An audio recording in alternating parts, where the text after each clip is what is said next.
Mister Trump का जो congressional address था उसके बाद हमने देखा कि ठीक ठाक ही रुझान आईटी स्टॉक्स पर भी देखने को मिला है। तो ये डेफिनेटली कुछ हद तक एक अच्छा फ्लोर भी क्रिएट करता है मार्केट के लिए। और आज आप देखिए आईटी में इनफैक्ट मिड कैप में भी ठीक ही रुझान देखने को मिला है। बीट, हेक्सावेयर या फिर माइंडट्री, ये स्टॉक्स ऐसे हैं जहाँ पर अच्छा आउट परफॉर्मेंस देखने को मिला है। कुछ और स्टॉक्स की बात करते हैं। इसमें माइंडट्री, इनफैक्ट माइंडट्री पर और एक ख़बर भी है, आज इसकी लिस्टिंग के 10 साल पूरे हो रहे हैं और आज तो भले ही ये करीब 4% ऊपर हो, 478 के आसपास। तो इन अ वे आज ये कहा जा सकता है कि माइंडट्री का बर्थडे है, 10th बर्थडे। हाँ, देख लेते हैं 10 साल में माइंडट्री ने कितना रिटर्न भी डिलीवर किया है, ये देख लेते हैं। तो 7 मार्च 2007 में ये कंपनी लिस्ट हुई थी और तब से लेकर अब तक अगर आप देखें, तब हालांकि जो इशू प्राइस था वो 425 रुपये प्रति शेयर का था और उस समय अच्छा खासा ओवर सब्सक्रिप्शन था, 103 टाइम्स ही ओवर सब्सक्राइब हुआ था। और उस समय खैर मोमेंटम भी था मार्केट में। 2007, आई रिमेंबर 2007 का जो साल था, 2008 शुरू होने से पहले, तो ये अप ट्रेंड, जो last leg of up trend Indian market में शुरू होने ही वाला था, उससे पहले ठीक ये इशू आया था। तो ओवरऑल ठीक ही रिटर्न रहा है। 2 बार कंपनी का बोनस भी हुआ है और अगर उसे हम फैक्टर इन करके देखें तो आई थिंक ओवरऑल 10 टाइम्स 147% के आसपास 147 के आसपास दिए। लेकिन अगर दूसरे आईटी कंपनियों के रिटर्न से कंपेयर करेगा पिछले 10 सालों में, तो एचसीएल टेक्नोलॉजी ये एक आउट परफॉर्मर रहा है जिसने 450% तक के रिटर्न्स दिए हैं। ये क्या व्यू है आपका सिद्धार्थ, माइंडट्री और एचसीएल टेक्नोलॉजीज दोनों पर? माइंडट्री इसलिए क्योंकि उसका 10th बर्थडे है और एचसीएल टेक्नोलॉजीज इसलिए क्योंकि उसने एक आउट परफॉर्मेंस दिखाई है इन टर्म्स ऑफ रिटर्न्स, अगर सभी आईटी प्लेयर्स के रिटर्न्स को कंपेयर करें। दोनों ही कंपनियां उम्दा है, बट अगर लार्ज कैप स्पेस की बात करें तो एचसीएल टेक्नोलॉजीज हम मानते हैं कि पिछले अगर 2-3 क्वार्टर के रिजल्ट देखें तो लार्ज कैप स्पेस में HCL technology cut about the rest रहा है। इन्फोसिस और टीसीएस से काफ़ी अच्छे नतीजे दे चुकी है। हालांकि हम मानते हैं कि आईटी स्पेस में अभी मोर और less everything is priced in, discounted हो चुका है। अगर यहाँ पे देखना भी चाहिए तो मिड कैप स्पेस में कई सारी कंपनियां हैं जहाँ पे एक अच्छा रुझान रह सकता है। हम मानते हैं कि यहाँ से एक आउट परफॉर्मेंस रह सकता है। Companies like persistent system, Cyient, Majesco, ये सारी कंपनियों पे एक बार के लिए इन्वेस्टमेंट ज़रूर किया जा सकता है क्योंकि यहाँ पे मोर और लेस नेगेटिव्स बहुत कुछ आ चुका है ये सेक्टर में। जी, एक बार रिलायंस इंडस्ट्रीज को भी देख लेते हैं जो कल 3-3.5% के स्ट्रेंथ के साथ बंद हुआ था और आज खुला तो हायर लेवल्स पे था, अब बिल्कुल फ्लैट ट्रेड कर रहा है 1303 के लेवल्स पर। मिस्टर बग्गा, ये जब 1000 के लेवल पे था तो एक वैल्यू बाय था, अब 1300 के लेवल्स पर आ चुका है। अभी ये लेवल्स भी क्या टेम्पटिंग लग रहे हैं क्या एंट्री के लिए?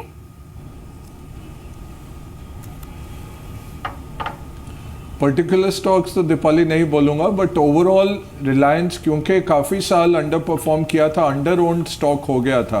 अब जियो के कारण इसका री रेटिंग हुआ है और पूरे मार्केट को दौड़ा रहा है रिलायंस। तो साथ में शेयर होल्डिंग का भी कुछ बैकग्राउंड में चल रहा है जो मीडिया में निकला है। ओवरऑल आप देखें तो काफ़ी अहम स्टॉक है भारतीय मार्केट के लिए। मैं बाय सेल नहीं कह रहा, सिर्फ एनालिसिस के तौर पे स्टॉक अच्छा लगता है।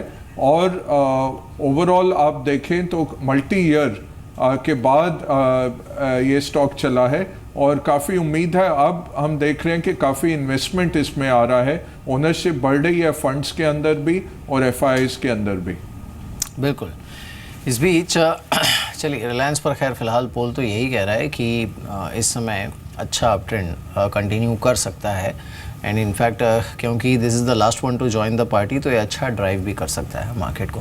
लेकिन मार्केट में और बहुत सारे ड्राइविंग फैक्टर्स हैं और ये ड्राइविंग फैक्टर्स जो है वो टिपिकली इस तरह के मार्केट में जो कि किसी इवेंट के इंतज़ार में रेंज बाउंड अपने आप को कंसोलिडेट कर रहा हो, उसमें अच्छा रुझान कई बार इन ट्रिगर से मिलता है। तो 2 ट्रिगर हैं मार्केट के पास। एक, इस सुस्त मार्केट में राकेश झुंझुनवाला का इन्वेस्टमेंट जिन स्टॉक्स में हो उसमें काफ़ी अच्छा परफॉर्मेंस देखने को मिल रहा है, जो बताने के लिए सुमित हमारे साथ जुड़े हैं। और साथ ही प्राइमरी मार्केट में भी अच्छा खासा मोमेंटम बना हुआ है। म्यूज़िक ब्रॉडकास्ट का आईपीओ फुल्ली सब्सक्राइब हो चुका है और कल इस साल के सबसे अवेटेड आईपीओज में से एक डी मार्ट ओपन होने जा रहा है।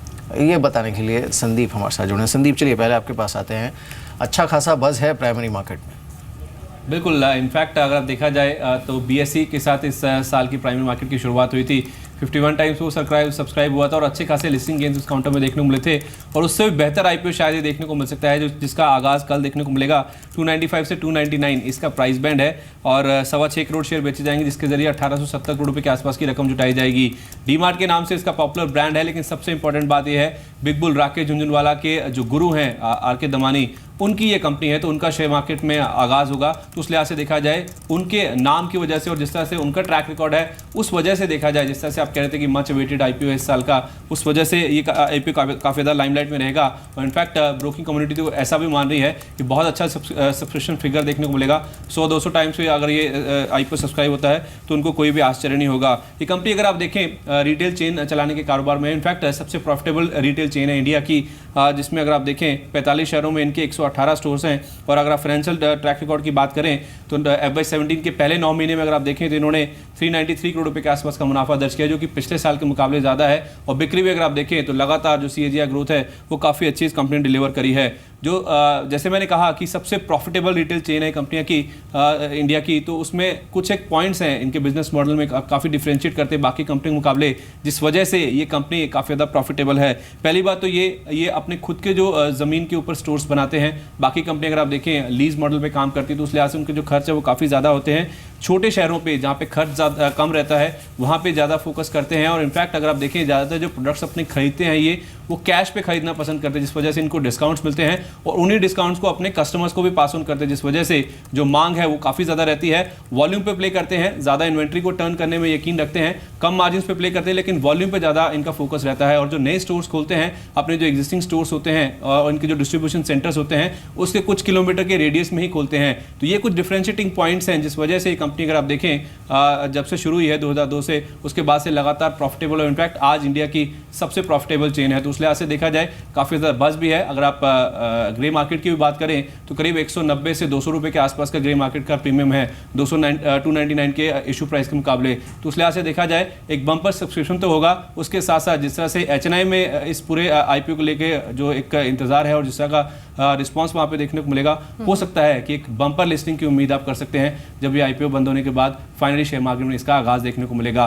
तो RK दमानी का नाम जुड़ा है और उसके साथ साथ सबसे प्रॉफिटेबल चेन है। ये दो ऐसे फैक्टर्स हैं जो कि बाकी IPOs के मुकाबले इस IPO को सबसे ज़्यादा डिस्टिंग्विश करते हैं। संदीप, सब ब्रोकिंग हाउसेस ने आई एम श्योर सब्सक्राइब की सलाह दी होगी इस IPO को। बिल्कुल, काफ़ी सारे अगर आप देखें ब्रोकिंग हाउसेस इनके बुक रनिंग लीड मैनेजर्स में शामिल हैं, लेकिन हाँ जितने बाकी ब्रोकर्स हैं उनकी ओर से थम्स अप इस काउंटर में देखने को मिला है। हालांकि ये ऊंचे वैल्यूएशंस पे आ रहा है, लेकिन जिस तरह का इनका एक्सपेंशन के ऊपर फोकस रहता है, हर साल 10 से 15 नए स्टोर्स खोलते हैं और जिस तरह के मार्जिन से कंपनी एंजॉय करती है, बावजूद इसके कि काफ़ी ज़्यादा डिस्काउंट अपने कस्टमर्स को ऑफर भी करते हैं ये, उसके बावजूद भी सबसे प्रॉफिटेबल चेन होने की वजह से ज़्यादातर ब्रोकर्स मानते हैं कि इन लेवल्स पे भी जिस तरह की ग्रोथ स्टोरी है ये, इसमें सब्सक्राइब करना बेहतर नहीं थी। बिल्कुल संदीप, आप रही है हमारे साथ। अजय, प्राइमरी मार्केट में वाइब्रेंसी अच्छी खासी है and you know fortunately issues have delivered, जिससे दो चीज़ इंडिकेट होती है कि एक तो अच्छी क्वालिटी के इश्यूज अगर सही प्राइसिंग पर आएंगे तो उसमें where there is money to be made on the table, तो उस पर रिस्पॉन्स अच्छा मिल रहा है। And if you look at the level of over subscription,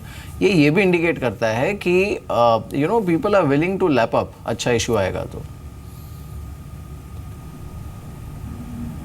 और लिक्विडिटी है अमीर, देखें तो जैसे इवन CPSE ETF देखिए उसका ओवर सब्सक्रिप्शन कैसे हुआ। तो ETF के लिए भी क्योंकि पब्लिक सेक्टर के दिग्गज थे उसमें, तो ओवरऑल अच्छे स्क्रिप्ट्स के लिए काफ़ी हमने देखा मार्केट एपेटाइट है। और जब वो स्टॉक आते हैं, हम देखिए सारे रिटेल काउंटर इतनी तेज़ी से दौड़ रहे हैं क्योंकि ये IPO आ रहा है, तो ओवरऑल बेनिफिट हो जाता है सेक्टर को भी कि अच्छे इश्यूज आते हैं, उसके पीछे जो एग्जिस्टिंग कंपनीज हैं उनका भी एक री रेटिंग हो जाता है, क्योंकि फिर से रीलुक होता है कि अगर ये कंपनी आ रही है और जो एग्जिस्टिंग प्लेयर्स हैं उनका मॉडल कैसे चल रहा है। तो ओवरऑल मार्केट को काफ़ी स्ट्रेंथ प्रदान करता है। और दूसरी बड़ी बात यह है जो मैं कह रहा हूँ कि बहुत मार्केट में लिक्विडिटी है, अभी भी 4 से 5% ही फाइनेंशियल सेविंग्स इक्विटी मार्केट में आते हैं। तो ओवरऑल मार्केट में अगर आप अच्छे लाते हैं स्क्रिप्ट्स तो पार्टिसिपेशन बढ़ेगा। सरकार भी ये देख रही है, बजट में देखिए बोला गया कि रेलवेज़ की कंपनीज़ को लिस्ट किया जाएगा। 19 कंपनियां हैं रेलवेज़ की, 3-4 लगता है कि इस साल में हो जाएगा। CPSE ETF Reliance mutual fund ने कल फिर से फाइल किया है उसका अगला भाग।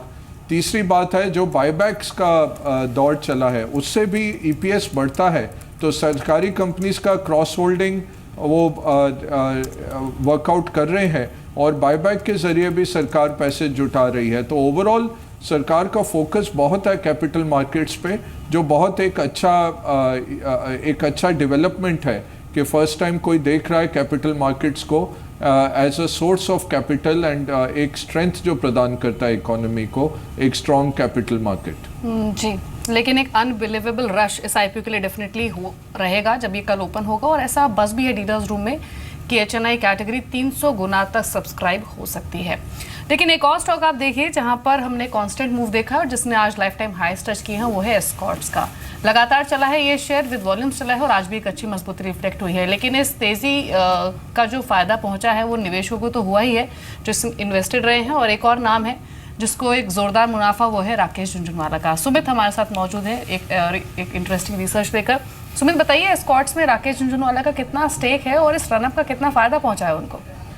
राधा दीपाली, एक इंटरेस्टिंग फैक्ट भी है ये कि राकेश झुनझुनवाला की जो हिस्सेदारी है इस कंपनी में वो करीब 10% के आसपास की है, जिसकी वैल्यू आज से 1 साल पहले करीब 153 करोड़ रुपए थी, जो कि अब 500 करोड़ के ऊपर 570 करोड़ रुपए के आसपास पहुंच चुकी है। यानी करीब 400 करोड़ रुपए का इजाफा बीते 1 साल के दौरान उनकी हिस्सेदारी में होता हुआ दिखाई पड़ा है। जिस तरह एग्जॉर्बिटेंट गेन उन्होंने कमाया है, यानी कि हर रोज़ करीब 1.25 करोड़ रुपए के आसपास का गेन उनको अपने पोर्टफोलियो में नोशनल तौर पे ही सही लेकिन आता हुआ दिखाई पड़ा है। इतना गेन तो कंपनी ने भी नहीं किया है। अगर आप पिछले 2 साल के कंपनी नतीजे उठा के देख लें FY15 से FY16 के दौरान, तो महज 70 लाख का मुनाफा कंपनी ने कमाया है पूरे साल के दौरान, जबकि रोज़ ब रोज़ स्टॉक में ही निवेश रहकर राकेश झुनझुनवाला ने करीब 1.5 करोड़ रुपए या 1.25 करोड़ रुपए के आसपास ही कमाई की है। तो इतना अच्छा तो कंपनी का भी कारोबार नहीं होता हुआ दिखाई पड़ा बीते 1 साल के दौरान, जितना अच्छा रिटर्न उन्होंने शेयर प्राइस पे खाली निवेशित रहकर ही कमा रहा। तो एक इंटरेस्टिंग फैक्ट है ये, जो कि आज शेयर के ऑल टाइम हाई छूने के साथ ही उनके पोर्टफोलियो में भी एक नया सितारा ऐड होता हुआ दिखाई पड़ा है। इंटरेस्टिंग, इनफैक्ट काफ़ी स्टॉक्स आपने जो बताया है इन सब में काफ़ी अच्छा रुझान देखने को मिला है। तो चलिए पहले तो मानस, इसमें सब आप आपकी पिक्स बताइए, बिकॉज इन स्टॉक्स में अच्छा मूव देखने को मिला है। Now what to do?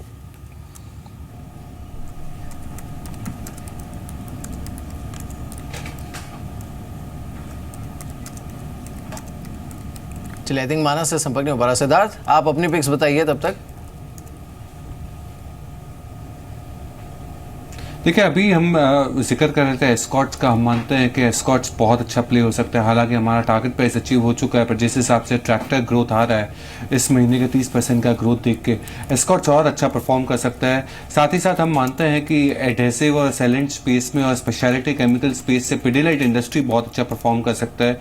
यहाँ से स्पेशलिटी केमिकल की डिमांड भी, वॉल्यूम ग्रोथ में भी इजाफा हो सकता है। दीवान हाउसिंग फाइनेंस, जो हाउसिंग फाइनेंस स्पेस में है, ये भी एक कंपनी है जिस हिसाब से लोन बुक ग्रोथ हो रही है, और छोटे मझोले टिकट साइज के जो लोन दी जाती है टायर 2 टायर 3 सिटीज़ में, ये सब देखते हुए मानते हैं कि दीवान हाउसिंग फाइनेंस भी यहाँ से बहुत अच्छा परफॉर्म कर सकता है हाउसिंग फाइनेंस स्पेस से। जी, एक बार देख लेते हैं पूरे ही ऑयल एंड गैस स्पेस को और मेटल स्पेस को। पहले मेटल्स को देखते हैं, जहां पर एक मुनाफा वसूली आज के सेशन में देखी गई है। हिंडाल्को, टाटा स्टील, ये दोनों ही शेयर्स दिन के निचले स्तरों पर ट्रेड कर रहे हैं, और जैसे हमने शो की शुरुआत में कहा भी कि पिछले 3 दिनों में जो बेस मेटल्स हैं इंटरनेशनल मार्केट में वो करेक्ट हुए हैं, और हिंडाल्को, वेदांता, हिंदुस्तान जिंक सभी में 3, 3.5, 4% की कमजोरी अभी देखी जा रही है। मानस, ये मेटल्स में अगर किसी ने, इनफैक्ट मिस्टर बग्गा, ये मेटल स्टॉक्स पर आपका व्यू क्या है? कांस्टेंट आउट परफॉर्मेंस के बाद इस साल की शुरुआत से ये स्टॉक्स थोड़े से थकते हुए नजर आए हैं। क्या अभी समय है अपने प्रॉफिट्स को पार्शली समेटने का इन स्टॉक्स में, या फिर होल्ड करनी चाहिए पोजीशंस? देखिए, अगर किसी ने पिछले साल खरीदे थे तो बहुत हैंडसम गेन्स पे बैठे होंगे, थोड़ा बुक कर लीजिए।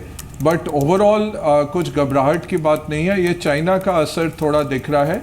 उनका अभी नेशनल पीपल्स कांग्रेस चल रही है, जहाँ पे बयानबाजी में उन्होंने थोड़ा इकोनॉमी ग्रोथ कम दिखाया है, 6.5% दिखाया है, और कहा है कि हम स्पेशली स्टील और कोल, जो कि बहुत हाई पोल्यूटिंग इंडस्ट्रीज़ हैं, उनसे थोड़ा हम हटाएंगे सपोर्ट, और कैपेसिटी कट करेंगे। So overall China capacity cut करेगा, विश्व की कैपेसिटी भी कम हो रही है। एक टर्न अराउंड सेक्टर की तौर से मेटल्स मटेरियल्स पिछले साल निकले थे और कोई घबराहट की बात नहीं है, बट ये है कि प्राइसिंग जो इनकी होती है डिसाइड वो ग्लोबल डिमांड से होती है और डिमांड चाइना से ही आती है।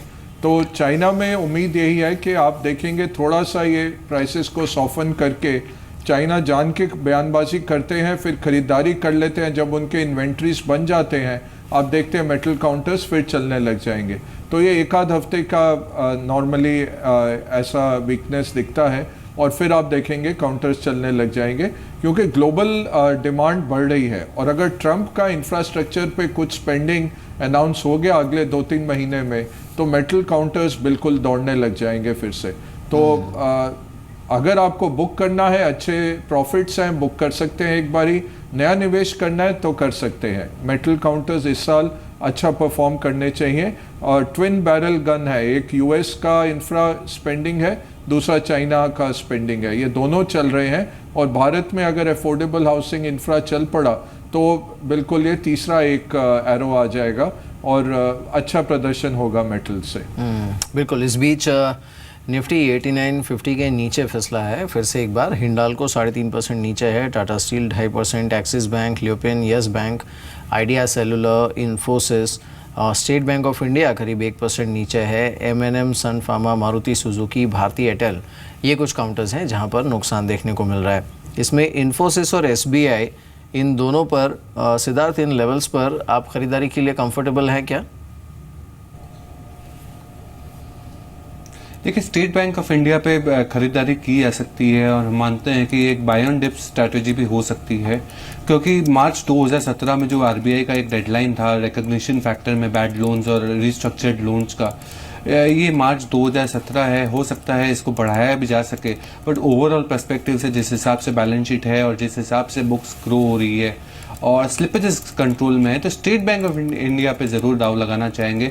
लार्ज कैप आईटी कंपनीज जैसे कि हो गई इन्फोसिस या टीसीएस, इस पे हम मानते हैं कि अभी खरीदारी नहीं करनी चाहिए, पर हाँ आईटी में अपॉर्चुनिटी ज़रूर है। वो है मिड कैप स्पेस में, परसिस्टेंट सिस्टम हो गए, मेजेस्को हो गया, साइएंट हो गया, ये सारी कंपनियों पे आप ज़रूर नज़र रख सकते हैं, पोर्टफोलियो में ऐड ज़रूर किया जा सकता है।